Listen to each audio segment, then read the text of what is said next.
Guys, I've been playing a lot of Ashe, and man, this build is wonderful on her because it gives her a lot of damage and ability haste. And the way you play Ashe is super annoying. So let's first break down the items you're going to want to run on Ashe. So first off, the Essence Reaver, Charge Blade, Infinity Edge combo. This combo is super strong. You're going to be seeing this trend in a lot of my builds for the ADCs because this is one of the strongest builds that you can run on almost every single ADC, and it works quite well. Lastly, you're gonna have the Grudge on here because it'll help with slowing the enemies, and just the armor penetration is nice. But let's say you need Mortar Reminder for the heal cutting, then you can always go Mortar Reminder lastly. So what makes this build super strong is, well, Essence Reaver and Charge Blade both give ability haste, so you're able to have your ultimate super quickly, which allows you to just catch out opponents left, right, and center. And that's what's super fun with playing Ashe, is spamming her arrow.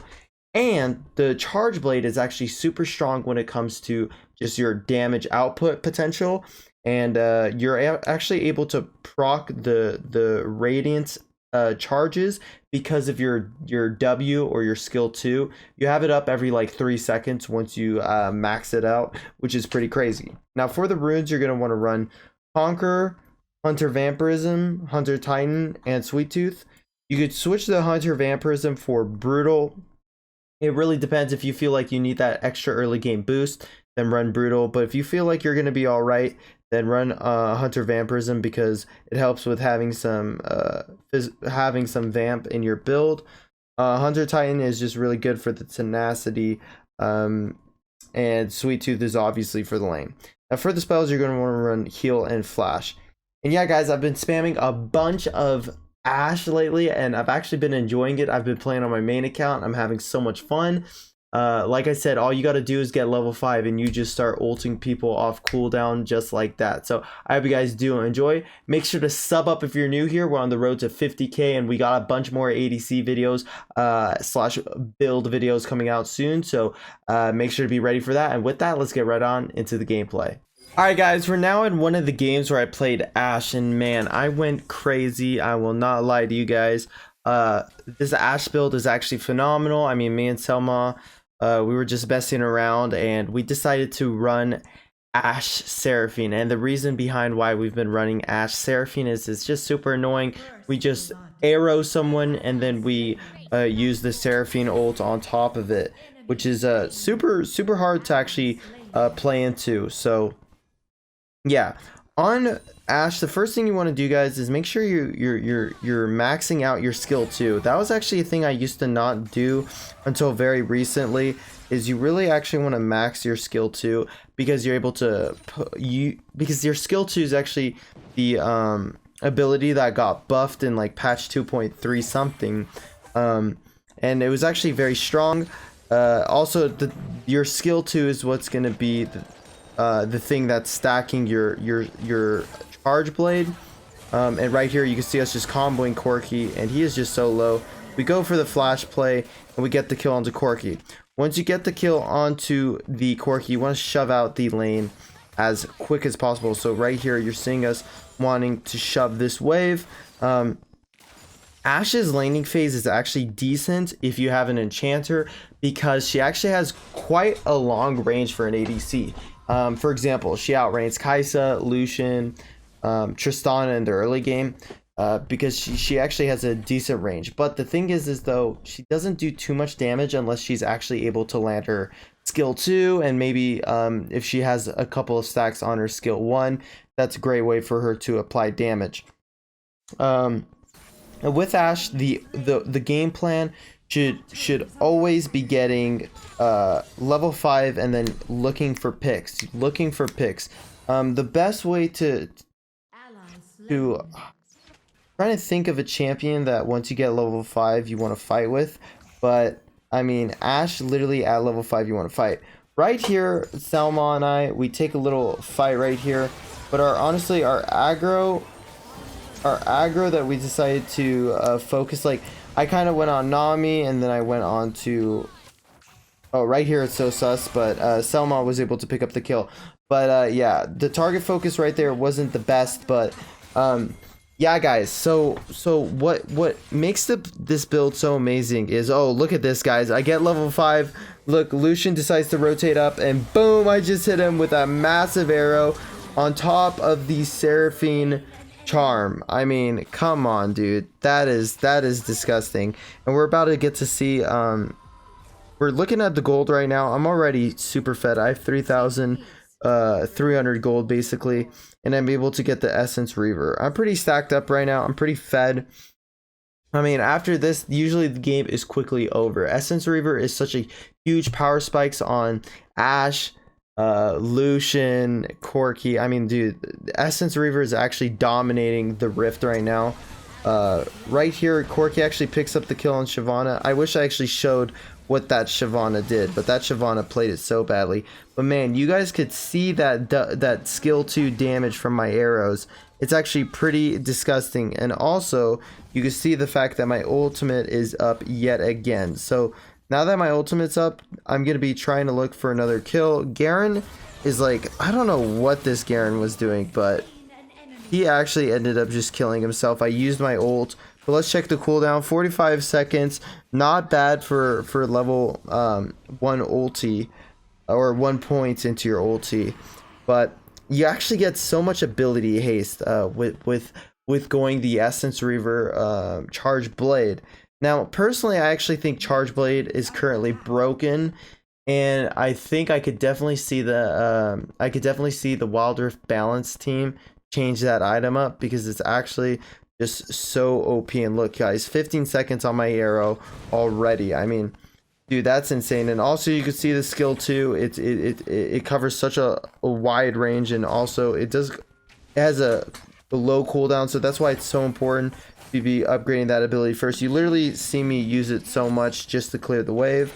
And right here, this is where I look onto the arrow for Corki, and boom, he is dead. Garen decides to come into chase, and I just slow him with all my abilities. And yeah, man, this is it's just disgusting. There's nothing he could do. We land the charm. I usually like auto attacking using my W, but man, oh my god, I can't believe it. Nami actually lives on that HP, and I'm curious. Okay, yeah, and I can't believe it. Nami actually lived on that HP. Does this show? Okay, that's what we should be rocking, but I guess it is what it is. Just rock this again. But yeah, so right here, Lucian came up here, and we just destroyed him. But Corki came in with package and ended up killing himself for both of us. But actually, he didn't even kill Selma, which was pretty good. So let's get another build check. So right here, I got my Stinger. I'm building into the Charge Blade.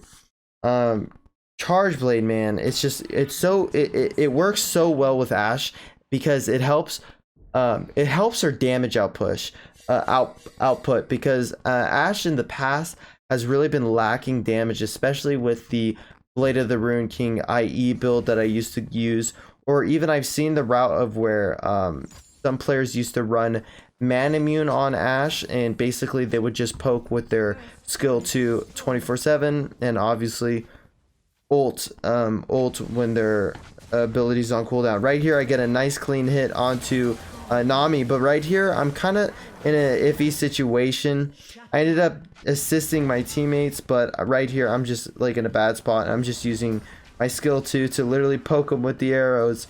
Oh my god, but then Lucian comes in, and there's actually legit nothing I could do. You can see me dancing around, but man, even the zap sadly hit me, and Malphite came in to clutch, and we have the TF Teemo literally sitting. Wubba lubba dub dub. I remember this guy. Oh my god. Anyways, I got kind of boxed. Literally, I actually legit got boxed in this pit. But let's check that ult cooldown. Boom. You guys can see my ult is up, and again, literally, this is how strong it is. Because of the ability haste you get on the Essence Reaver, and once you finish off the Charge Blade, you get you get more ability haste. And so basically, guys, the key is to basically be using your abilities as frequently as possible. Right here, I just hit the Nami, and we just go straight onto the Corki, and there's actually like nothing they can do. Just like that, guys. Just legit like that. It's too much damage, especially paired with the enchanter. You could run. You want to run a support that can follow up with CC. I personally think that's the key. And right here you can see I finish off the charge blade. I decide to go tenacity boots for Nami, for Garen's you know, silence, which is super annoying. I also, you know, have it for the Malphite slow with the rock that he can throw out. Tenacity just is really useful here compared to any other type of boots. And so right here my mid lane is kind of throwing the game, so I'm up here in top. And actually, guys, you guys get to see the damage. So right here I decide to 1v1 Garen, and look at this damage. Look, this is legit just pure Ashe damage. Oh my god, I can't believe it. Okay, for a second I was like, dude, did I really let him live? But yeah, dude, that's just crazy damage. You could hear the charge blade proccing during that fight so easily. I mean, it's super efficient. Obviously, charge blade is really fantastic on champions like Vayne and Lucian that we've seen so far. It's also, charge blade is also really strong on Corki, and I think these are the 3 key reasons why Corki, Lucian, and Vayne are super high up on the ADC list, because they're just super strong with it and proccing it. So right here I'm trying to look for a pick, and you could just see me poking with my skill 2. Skill 2 does kind of use a lot of energy, so you gotta watch out for that. And man, I kind of let myself get Malphite ulted, which was bad. I get the kill onto Corki, but they legit use everything on me, and I couldn't escape. So my teammates have to end up cleaning this up. And obviously, guys, I recommend you to run Ashe if you're playing with a friend, so you guys could have some coordination.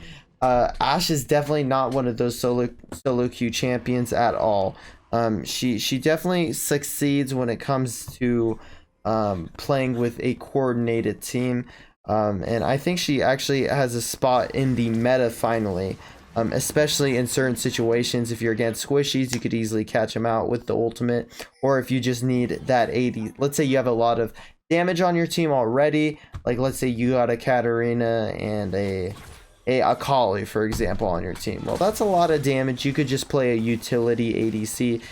That's why I've actually loved playing Senna. If you guys watch my Senna video, you guys hear me talking about how I like playing Senna. I think since the new update, I've kind of been enjoying playing some utility based ADCs. And right here we just Ashe ult, and I mean, come on, let's look at this ultimate cooldown. 30 seconds. Like, I can kill someone every 30 seconds. It's just, it's absolutely disgusting. Right here, I'm getting some vision. I got some vision onto Garen, but we actually have to dance around and look. You could look at that. Oh my god, even the Seraphine damage alone is pretty crazy. And boom, we just get both kills right there. Man, but Selma is actually stealing all the kills. He's 12-1 right now, and I'm 7-3. Unlucky. I'm getting all the deaths, and he's taking all the kills. Like, come on, I just give me some more kills. But this actually ended up being a pretty high kill game for Ashe. And so yeah, guys, like it's been a lot of fun using this Ashe build. Like I said, if you're playing it with champions that can follow up with CC, like Lux, Root, you know, Seraphine's very good. You could even run, you can kind of run Sona, but I wouldn't recommend it. You could theoretically run Malphite as well, but when you run champs like Malphite, Sona, you have a weak laning phase, which could be bad. And boom, Corki dies again because of Ashe ult. Let's check the cooldown. 36 cooldown, and right here we're just kiting away. I just use my slow on them, and man, I think Garen actually, oh okay, yeah, I stasis the Garen ulti right there. I felt pretty proud of myself. But guys, I actually let Lucian just one-shot me. Like, bro, what? Like, bro, how did Lucian do that much damage, like, just out of nowhere? That actually really caught me off guard. And then TF decides to 1v1 Lucian, and wow, like, that was obviously not the best. Our Shyvana does come in clutch and ends up killing the Lucian. But right there, me, Selma, and TF, we just overextended at lane, which caused our death, sadly. But if we look at the build now, we have the Infinity Edge, and so once you get these 3 items, these 3 core items, basically what happens is you have 100% crit when you have your radiant stacks on the charge blade, which makes charge blade such a very good gold sufficient build. And so right here, we're just honestly, the goal here is still looking for picks, and comboing it with the Seraphine ult. You know, we could also combo it with the Shyvana ultimate on top of our ultimates, which is a lot of damage. But the key in this game is actually just to wait for the Infernal Dragon to come up soon. I mean, you can see that I'm always trying to look for a position to ult, but there's not always going to be a position. So right here, we see Lucian up here. And actually, I remember this. We tried to... I actually ended up missing my arrow right here. Because I did end up auto-aiming it. Boom. Yeah, I missed it with the auto-aim. But we end up doing so much damage anyways. I go on to Garen right here. And they end up using all their ultis on me. So they use the Nami ult, they use the Garen ult, they use the Malphite ult. So, I mean, if you're going to use that many ults, I'm probably going to die anyway. So right here, our Shyvana does end up gauging on Malphite and Garen. And our teammates do follow up. And this is, like, actually very close. And Corki actually comes in clutch a little bit, getting some kills, but so deserves Shyvana. But man, that Corki living was actually so sad. So they end up trying to do Infernal, which actually I tried to stop once I spawn up, but I actually couldn't spawn up in time to actually do anything. Like, I couldn't ult them, I was still dead. I couldn't even get vision on the dragon for us. But another nice thing about Ashe is her skill 3, which can save her from ganks. Like, if you don't know where the jungler is, you could toss it out. If you want to clear ward, you can use the skill 3 to clear wards.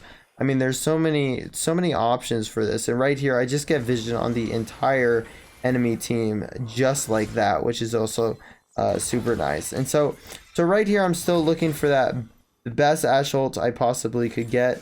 And I think I just shoot it out. Yeah, I ended up stunning Corki instantly, which was pretty funny. And man, I swear, everyone just goes on yours truly for absolutely no reason. So right here, I just start going in on them, but Garen ends up flashing away. And we do end up chasing this Malphite, but the Malphite flashes away as well. And I think they end up actually both living, which was quite sad. But right here, we're just shoving in the waves. We're trying to get another inhib. Once you get 2 inhibs, the game's basically over. We end up backing off here too, because you know, you don't really want to throw when you're ahead. It's not like the best thing to do. So we're just chilling for now, getting ready for basically ending the game here. And once we are able to do that, basically, you know, it's actually just GG. So right here, we're coming in. I got my Ashe ultimate ready to go. I'm looking around. I actually end up ulting the Garen as he TPs in. It was kind of a waste of an ulti, but you could just see that Ashe damage just everywhere right now. And yeah, so I end up focusing the Baron here because, like, it's like I have charge blade, so we're actually able to take this quite quickly, as you can see. Boom, and I start coming in. This Garen's just trolling, right? Because he just gets himself killed. So we go for the reset. I end up getting my complete build, which is super rare, and we decide to run it down to officially end the game. So right here, I actually whiffed my Ashe ult. It was a misclick by accident, but you can see that 25-second cooldown right there. Beautiful Seraphine ult, and boom, the Corki just died like that, and so does the Nami. I get a beautiful stasis on the Malphite ult, and I end up deleting the Lucian. I tried to kill the Lucian, but that was actually a great stopwatch on his part as well. So right here, boom, I hit him one time, he's dead. Garen decides to try to kill me, and he is dead as well. I'm telling you guys, this Ashe build is absolutely disgusting. So you guys need to make sure to give it a chance for yourself. We're going to be going over a couple of the stats. So right here, 13 and 5, we got the most assists, most gold, highest champion damage, highest team fart participation, which is usually quite it's something you see quite often when you're playing Ashe, and you can see 37k damage. So anyways, guys, I hope you guys did enjoy the video. Make sure to give this Ashe video, Ashe build a shot, and let me know your thoughts on a great Ashe build in the comments down below and kind of your ideas. With that, guys, if you're new here, make sure to sub up. We upload everything and anything about ADCs and sometimes the other roles. I'm a part-time player for the other roles. But yeah, guys, I'll catch you guys in the next one. Peace.